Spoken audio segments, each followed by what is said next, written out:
മക്കളെ, molecular base of inheritance എന്ന chapter നിങ്ങൾ ഓൾറെഡി പഠിച്ചു കഴിഞ്ഞ ചാപ്റ്റർ ആണല്ലേ.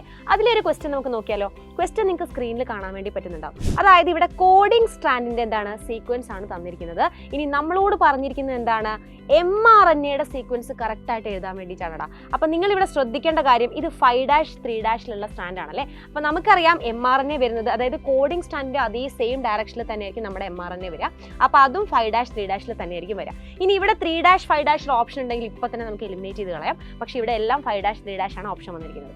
ഇനി നിങ്ങൾക്ക് എളുപ്പ വഴിയിൽ കണ്ടുപിടിക്കാനുള്ള എന്താണെന്ന് വെച്ചാൽ, ഈ തൈമിന് പകരം നിങ്ങൾ എന്ത് കൊടുത്താൽ മതി, യുറാസിൽ മാത്രം കൊടുത്താൽ മതി. കാര്യം നിങ്ങൾക്കറിയാം DNA ഉള്ളത് തൈമിനാണ്, അതിന് പകരം RNA വരുന്ന യുറാസിലാണ് അല്ലേ. ബാക്കി എല്ലാ സീക്വൻസും നൈട്രജൻ ബേസിസും സെയിം ആയിരിക്കും.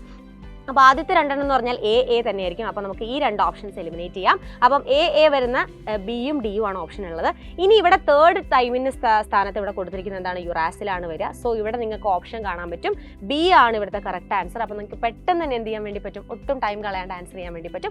അപ്പോൾ ഇതുപോലുള്ള ഒരുപാട് ക്വസ്റ്റ്യൻസുമായിട്ട് മിസ് കൃത്യം 7 മണിക്ക് ലൈവിൽ വരുന്നുണ്ട്. ഇനി ഈ ചാപ്റ്റർ മാത്രമല്ല മക്കളെ, principles of inheritance and variation എന്ന ചാപ്റ്ററും കൂടി നമ്മൾ എന്ത് ചെയ്യുന്നുണ്ട്, ഈ ഒരു ലൈവിൽ കവർ ചെയ്യുന്നുണ്ട്. അപ്പോൾ എല്ലാവരും എന്ത് ചെയ്യുക, മറക്കാണ്ട് ലൈവിൽ ജോയിൻ ചെയ്യുക. ഡേറ്റ് മറന്നുകൊണ്ട്. അപ്പോൾ നമുക്ക് അടിപൊളിയായിട്ട് പഠിക്കണം. All the very best.